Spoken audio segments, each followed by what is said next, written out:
ಜೈ ಶ್ರೀರಾಮ್. ನೀವು ನೋಡ್ತಾ ಇದ್ದೀರಾ ಟಿವಿ ವಿಕ್ರಮ. ನಾನು ಸೌಮ್ಯ ಸನಾತನಿ. ನಮ್ಮ ಟಿವಿ ವಿಕ್ರಮದ ಎಲ್ಲಾ ಕಾರ್ಯಕ್ರಮಗಳ ನೋಟಿಫಿಕೇಶನ್ ನಿಮಗೆ ಸಿಗಬೇಕಂತ ಹೇಳಿದ್ರೆ ನಮ್ಮ ಟಿವಿ ವಿಕ್ರಮ ಚಾನೆಲ್ ಅನ್ನು ಸಬ್ಸ್ಕ್ರೈಬ್ ಮಾಡಿ, ಹಾಗೆ ಬೆಲ್ ಬಟನ್ ಕ್ಲಿಕ್ ಮಾಡೋದನ್ನ ಖಂಡಿತ ಮರಿಬೇಡಿ. ವೀಕ್ಷಕರೇ, ಬೆಂಗಳೂರು ಡ್ರಗ್ ಸಿಟಿ ಆಗ್ತಾ ಇದೆಯೋ ಏನೋ ಅನ್ನೋ ಆತಂಕ ಎಲ್ಲಾ ಕಡೆ ಕಾಡ್ತಾ ಇದೆ. ಪೆಪ್ಪರ್ಮಿಂಟ್ ಸಿಕ್ಕಿದ ಹಾಗೆ ಕಾಲೇಜು ಮಕ್ಕಳ ಕೈಗೆ ಗಾಂಜಾ ಡ್ರಗ್ಸ್ ಸಿಗ್ತಾ ಇದೆ. ಇಡೀ ಯುವ ಸಮುದಾಯವನ್ನ ಟಾರ್ಗೆಟ್ ಮಾಡಿ ದೇಶದ ಒಂದು ವರ್ಗವನ್ನೇ ದುರ್ಬಲಗೊಳಿಸುವಂತ ಹುನ್ನಾರ ಇದು. ಇವಾಗ ನೋಡ್ರಿ, ಗಾಂಜಾ, ಭೀಮುಕ್, ಕೊಕೈನು ಎಲ್ಲ ಇಲ್ಲೇ ಓಡಾಡ್ತಾ ಐತೆ. ಯಾರು ಹಿಡಿತಾ ಇಲ್ಲ. ನಾವೇನು ಮಾಡೋಣ? ಇಲ್ಲೇ ಬಂದು ಸರ್ ಎಲ್ಲಿ ಸಿಗೋದಂತ ಕೇಳ್ತಾವ್ರೆ. ನಾವೇ ಪೊಲೀಸ್ಗೆ ಹಿಡ್ಕೊಡೋದಿದ್ದೀರಿ ಇಲ್ಲಿ. ಅದಕ್ಕೆಲ್ಲ ಏನು ಮಾಡೋಣ? ಈ ಡ್ರಗ್ ಬೇರೆ ಬೇರೆ ದೇಶಗಳಿಂದ ಬೇರೆ ಬೇರೆ ಮಾರ್ಗಗಳ ಮೂಲಕ ಭಾರತಕ್ಕೆ ಬರ್ತಾ ಇತ್ತು. ಕಳೆದ ವರ್ಷ ಗುಜರಾತಿನ ಬಂದರೊಂದಲ್ಲಿ ಸಾವಿರಾರು ಕೋಟಿ ಮೊತ್ತದ ಡ್ರಗ್ ಪತ್ತೆ ಆಗಿತ್ತು. ಇತ್ತೀಚೆಗೆ ಭಾರತೀಯ ಅಂಚೆ ಮೂಲಕ ನೂರಾರು ಕೋಟಿ ಮೊತ್ತದ ಡ್ರಗ್ ರವಾನೆ ಆಗ್ತಾ ಇರೋ ವಿಷಯ ಅಂಚೆ ಇಲಾಖೆಯನ್ನೇ ಬೆಚ್ಚಿ ಬೀಳಿಸಿದೆ. ಏನದು ಅಂಚೆ ಡ್ರಗ್? ಇದರ ವ್ಯಾಪ್ತಿ ಹೇಗಿದೆ? ಈ ಹೊಸ ಜಿಹಾದಿನ ಕರಾಳ ಮುಖ ಯಾವ ರೀತಿ ಇದೆ ಅನ್ನೋದನ್ನ ನಾವು ನಿಮಗೆ ತಿಳಿಸ್ಕೊಡ್ತೀವಿ. ವೀಕ್ಷಕರೇ, ಕಾಲೇಜು ವಿದ್ಯಾರ್ಥಿಗಳಿಗೆ ಗಾಂಜಾ ಮತ್ತು ಸಿಂಥೆಟಿಕ್ ಡ್ರಗ್ಸ್ ಸರಬರಾಜು ಮಾಡ್ತಾ ಇದ್ದಂಥ ಆರೋಪದ ಮೇಲೆ ತಿರುಪೂರ್ ಜಿಲ್ಲೆಯ ಉದಮುಲ್ಪೇಟ್ ಮೂಲದ 24 ವರ್ಷದ ಬಿಟೆಕ್ ಪದವೀಧರರನ್ನ ಕೊಯಮತ್ತೂರಲ್ಲಿ ಇತ್ತೀಚೆಗೆ ಬಂಧಿಸಲಾಗುತ್ತೆ. ಅವನ ಹೆಸರು ಅಮ್ರದ್ದೀನ್. ಈ ಅಮ್ರದ್ದೀನ್ ಮೇಘಾಲಯದ ಶಿಲ್ಲಾಂಗ್ನಲ್ಲಿ PG ಹಾಸ್ಟೆಲ್ ನಡೆಸ್ತಾ ಇದ್ದ. ಇಂಡಿಯಾ ಪೋಸ್ಟ್ನ ಪಾರ್ಸೆಲ್ ಸರ್ವಿಸ್ ಮೂಲಕ ತಮಿಳುನಾಡಿಗೆ ಅಕ್ರಮವಾಗಿ ಗಾಂಜಾ ಹಾಗೂ ಸಿಂಥೆಟಿಕ್ ಡ್ರಗ್ ಅನ್ನ ಅವನು ಸಪ್ಲೈ ಮಾಡ್ತಾ ಇದ್ದಂತ ಅವನನ್ನ ಕೊಯಮತ್ತೂರು ಪೊಲೀಸರು ಬಂಧಿಸಿ ಜೈಲಿಗೆ ಹಾಕ್ತಾರೆ.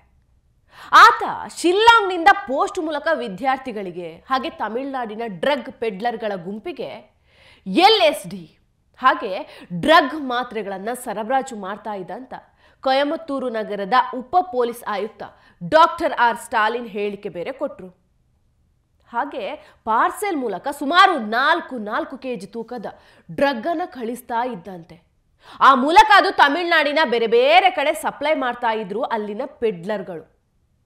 ಇದು ತಮಿಳುನಾಡಿನ ಕಥೆ. ಆದ್ರೆ ಮೊನ್ನೆ ಬೆಂಗಳೂರಲ್ಲಿ ಇದೇ ಮಾದರಿಯ ಇನ್ನೊಂದು ಘಟನೆ ನಡೆದಿದೆ.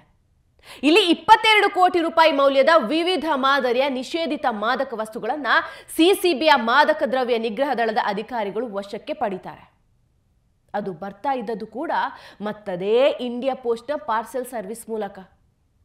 ತಮಿಳುನಾಡಿನ ಘಟನೆ ಬಗ್ಗೆ ಗೊತ್ತಿದ್ದಂಥ CCB ಪೊಲೀಸರು ಅಂಚೆ ಮುಖಾಂತರ ಮಾದಕ ವಸ್ತುಗಳನ್ನ ತರಿಸ್ಕೊಳ್ತಿದ್ದ ಕೆಲ ವ್ಯಕ್ತಿಗಳ ಮೇಲೆ ಕಣ್ಣು ಇಟ್ಟು ಕಾಯ್ತಾ ಇದ್ರು. ಹಾಗೆ ಕಾಯ್ತಾ ಇರಬೇಕಾದ್ರೆ ಚಾಮರಾಜಪೇಟೆಯ ಫಾರಿನ್ ಪೋಸ್ಟ್ ಆಫೀಸ್ನಲ್ಲಿ ಕೆಲವರು ಸಿಕ್ಕಾಕೋತಾರೆ. US, UK, Belgium, Thailand, Netherland ಇತರೆ ದೇಶಗಳಿಂದ ಬೆಂಗಳೂರಿಗೆ ಬರ್ತಾ ಇದ್ದಂತಹ ಸುಮಾರು 3500 ಅನುಮಾನಾಸ್ಪದ ಪಾರ್ಸೆಲ್ಗಳನ್ನು ಪರಿಶೀಲನೆ ಮಾಡಿದರೆ ಅದರಲ್ಲಿ 600 ಪಾರ್ಸೆಲ್ಗಳಲ್ಲಿ ಸಿಂಥೆಟಿಕ್ ಡ್ರಗ್ಸ್ ಇದ್ದು. ಈಗ ಬೆಚ್ಚಿ ಬೀಳುವ ಸರದಿ ಪೊಲೀಸರದ್ದು. ಇದರಲ್ಲಿ ಪ್ರಮುಖ ಆರೋಪಿ ಸೈಯದ್ ಮಜೀದ್, ಅವನ ಜೊತೆಗೆ ಪ್ರಧಾನ ಅಂಚೆ ಕಚೇರಿಯ ಸೆಕ್ಯೂರಿಟಿ ವಿಜಯ್ ರಾಜನ್ ಹಾಗೂ ಇನ್ನೊಬ್ಬ ಆರೋಪಿಯನ್ನು ಕೂಡ ಪೊಲೀಸರು ಬಂಧಿಸ್ತಾರೆ. ಅವತ್ತು 20 ಲಕ್ಷ ರೂಪಾಯಿ ವ್ಯಾಲ್ಯೂ ಇರುವಂತಹ MDMA ಹೆಸರಿನ ಡ್ರಗ್ಸ್ ಮಾತ್ರೆಗಳು, ಬ್ರೌನ್ ಶುಗರ್ಗಳೆಲ್ಲ ಪೊಲೀಸರ ಕೈಗೆ ಸಿಗ್ತದೆ.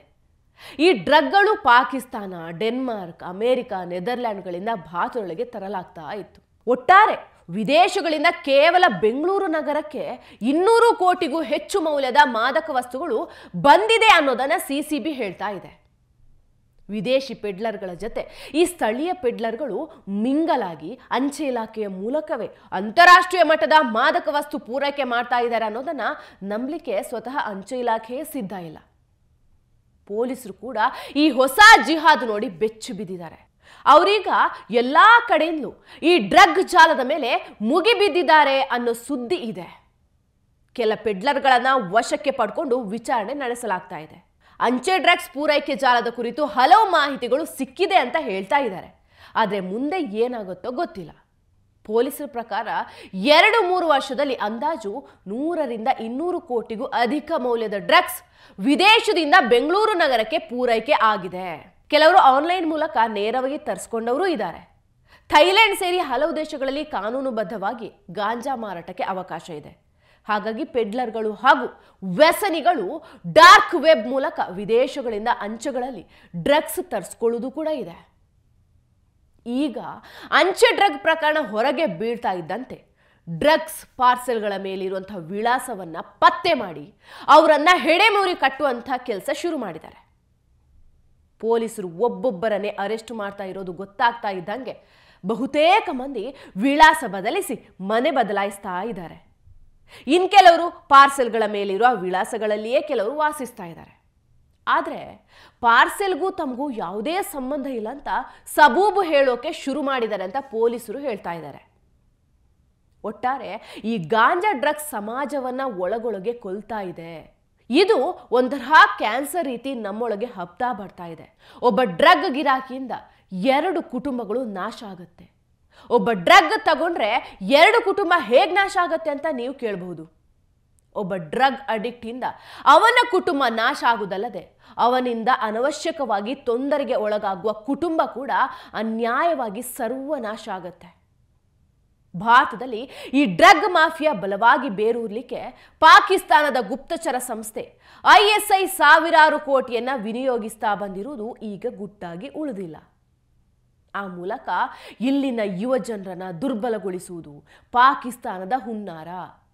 ದೇಶವನ್ನ ಸುಡುತ್ತಿರುವಂತಹ ಈ ಡ್ರಗ್ ಮಾಫಿಯಾದ ಬಗ್ಗೆ ನಮ್ಮ ಸರ್ಕಾರಗಳು ಕಠಿಣವಾದ ಕ್ರಮವನ್ನು ಕೈಗೊಳ್ಳಿ ಅನ್ನೋದು ನಮ್ಮ ಕಳಕಳಿ.